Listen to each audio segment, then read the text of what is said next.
At this hour, a severe thunderstorm warning is active for this area for Cullman until about 6:30 p.m. Threats with this storm include large hail and damaging winds around 60 miles per hour.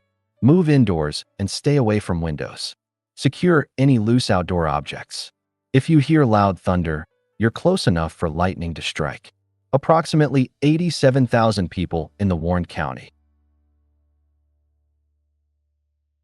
Alert! Severe thunderstorm warning active for Cullman, including Cullman, Good Hope, Hanceville. Dangerous storms approaching. 60-mile-per-hour winds possible. Quarter-size hail reported. Approximately 87,000 people in the Warren County. Breaking weather situation developing right now.